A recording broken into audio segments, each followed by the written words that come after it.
Hey, how y'all doing? It's Craig here again.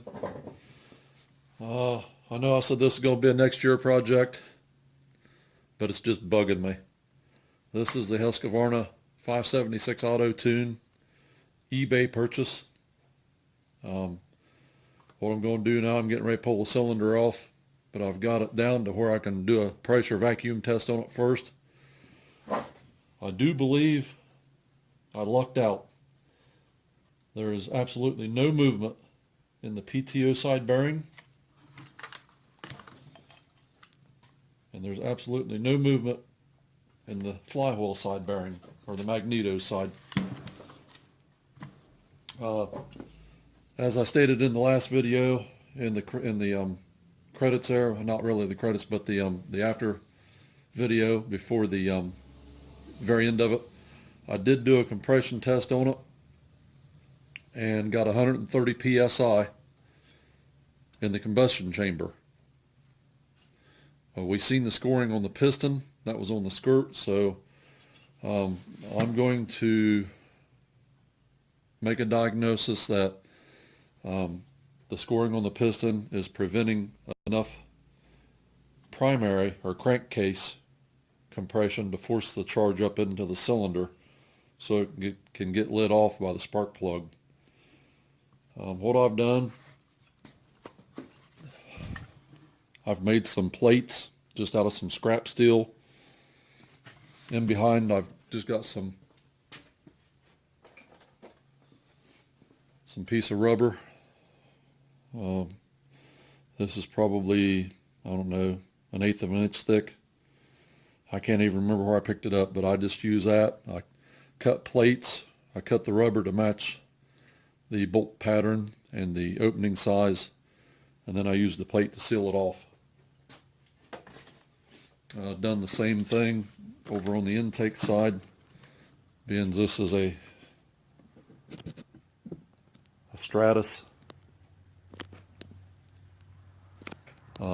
intake system. It's actually got two, they're not really intakes, but it's a two section.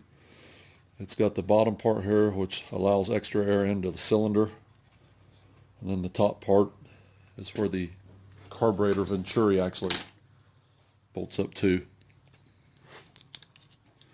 This is the carburetor, and when it bolts on, it'll bolt on like this. This bottom part, like I said, just opens up to allows extra air into the cylinder. The top one is where all your gas metering gets done. The choke's actually on there. So the top would be where the air-fuel mixture goes in, and the bottom is just where extra air goes in when you're at full throttle. That's what gives these saws so much power. So I've got everything blocked off. That little port right there, let me zoom back in here, maybe you can see it. That little port right there, that's the pulse, for the pulse tube that comes through, and it's got a line, a brass nipple on the bottom of the carburetor that operates the fuel diaphragm. So that's where I'm going to hook up my vac pressure gauge. I did take the compression release, or the decomp valve, out of it, and I put a plug in it.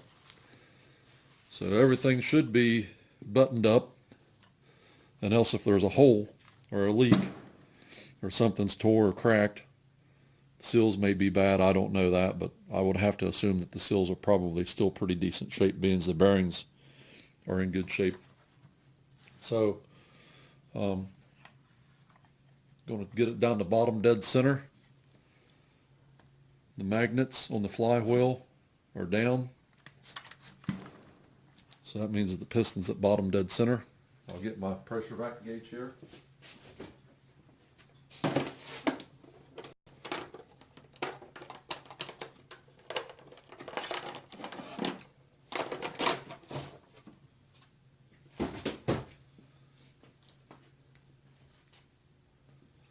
I just have a midi vac 8500.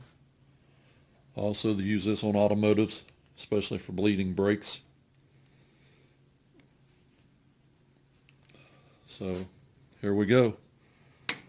I hope this will seal up good enough.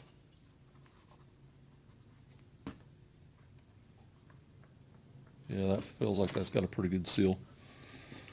So we'll do pressure first because that's what it's set to.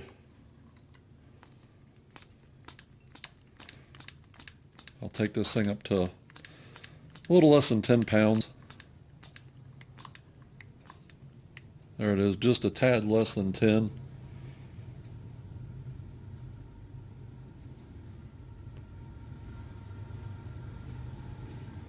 Seems to be holding pretty good, and I'm going to crank it over. I don't know if you've seen that needle move, but that's the pulse that it's getting from the crankcase up through the pulse line. It is bleeding down just a little bit. That could be right here where I'm connected. But we've only lost about a pound in the roughly minute that I've been doing this. So I'm good with that. That's well within the specs.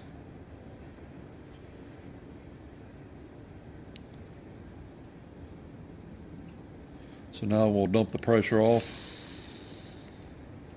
We'll switch it over to vacuum, and I'll draw a vacuum on it.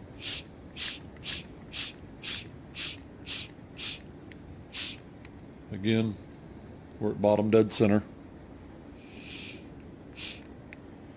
There's almost 10 pounds.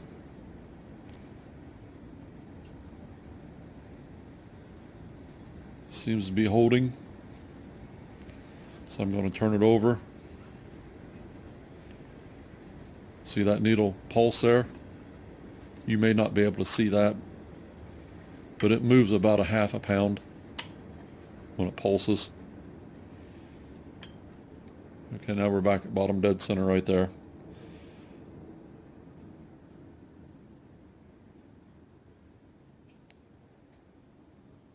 And it's bled off there just about a pound. Now what I'll do, I'm not going to do this on camera and bore everybody, but I will go back over to the pressure side, and I'll take some soapy water, and I'll get it up to about 10 pounds, and I'll spray around the seals. I'll spray down around the base gasket.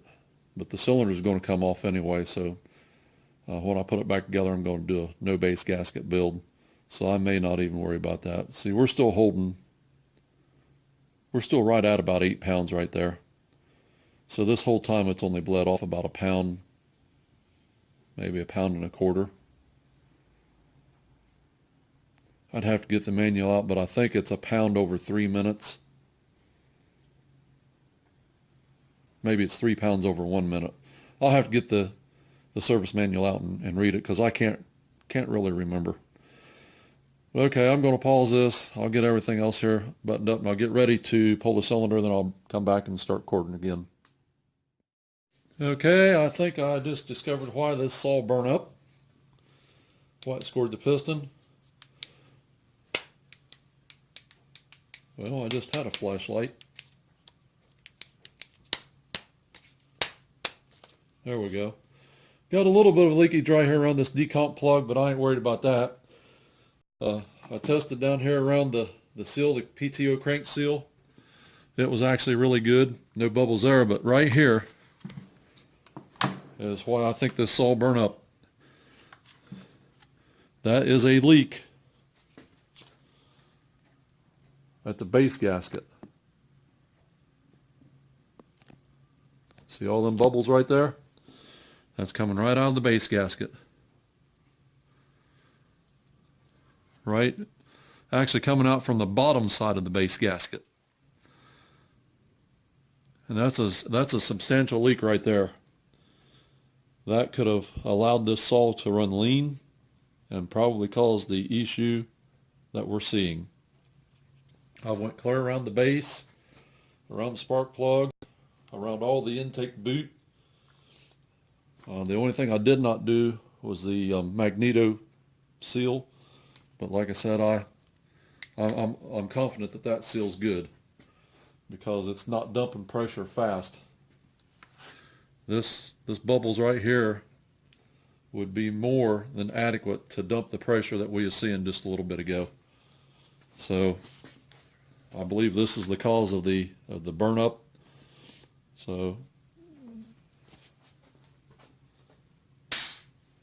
go ahead and take the cylinder off now. I'll just leave the recorder on at this point.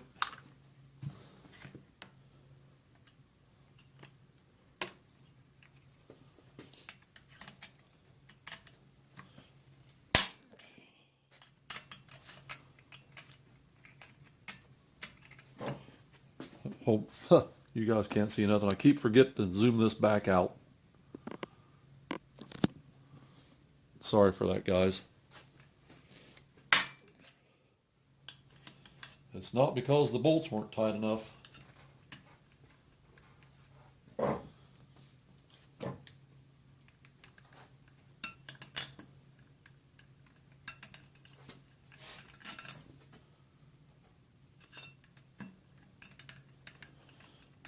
Well, that's got crap down in it. I'm going to have to get my little pick.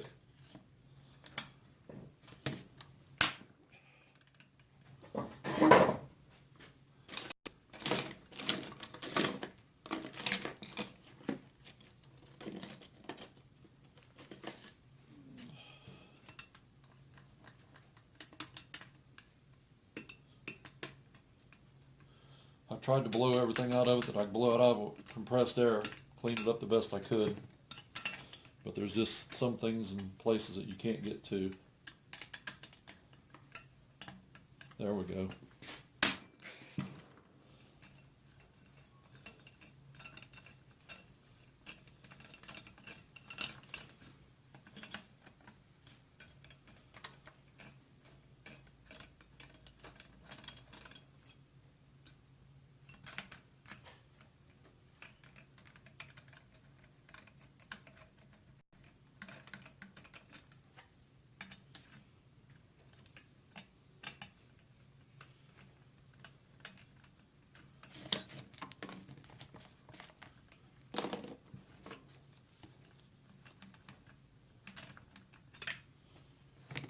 Okay.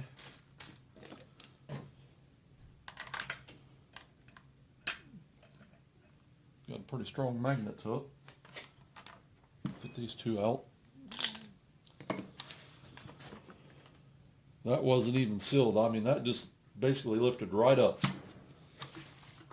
So here we go. Make sure everything's unhooked. Yep, looks like it.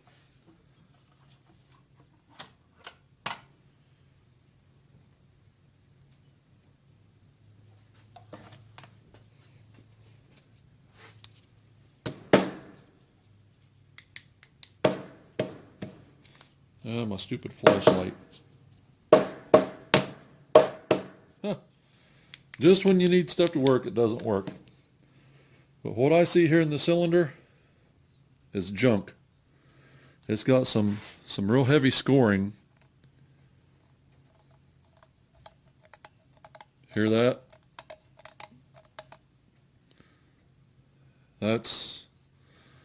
I'll stick a hone in it, but I do not believe a hone will take that out. That's awful rough in there.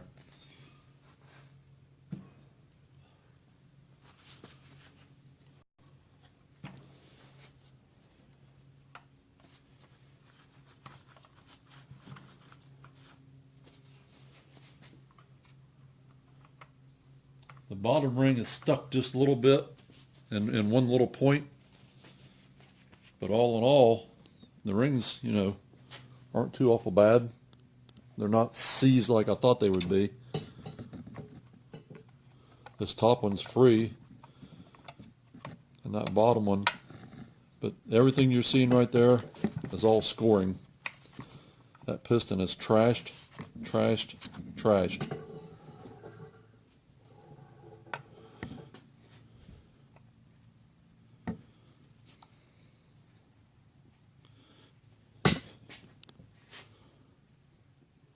And look at the different color. See the different color right there? That's where that thing was leaking. Right there.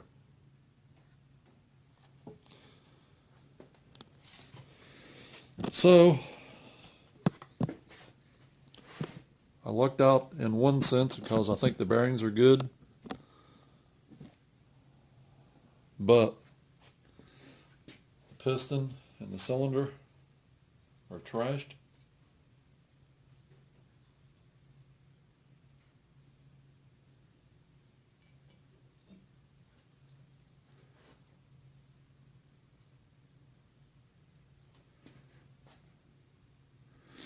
I mean, it looks like it was sealed good. I mean, it's got an indentation there where the cylinder was down on the gasket.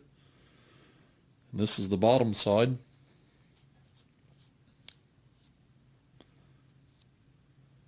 I mean, there's nothing there that would, a little bit of, you can see there's a little bit of blow by right there.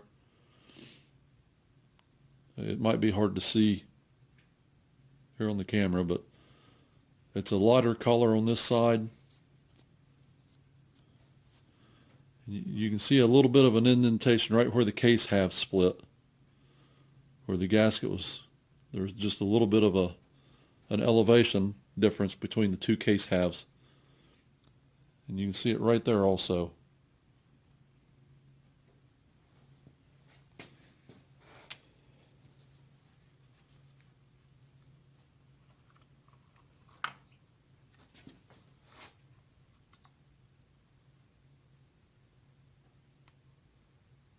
I can actually catch my fingernail on it just a little bit.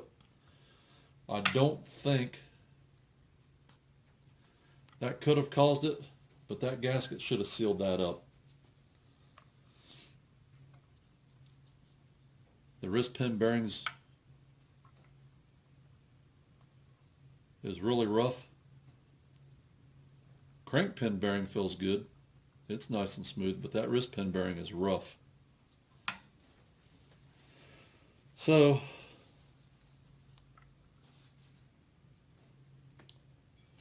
that's a bummer. So I'm gonna be in the market for a cylinder. So I don't know if I'm going to put an aftermarket cylinder on this one, or if I'm going to go ahead and put a OEM cylinder on it. I'll have to do some price checking, make up my mind what I'm going to do with this saw. As far as how I'm going to rebuild it, I've made my mind up. I'm going to put it back. I'm going to make it a running saw along with the 575 I've got. So that'll give me two 575s and a 576 Autotune when I get this one up and running. So okay guys, hope y'all enjoyed. I'm sure that y'all went, oh man, that's a bummer, especially when I found out the cylinder was no good, but I was kind of hoping I'd be able to save the cylinder, and I'll still try. Like I said, I'll put a hone in there, but there's no way that's going to come out. I'll just be wasting time. Okay, hope y'all enjoyed. See you in the next video.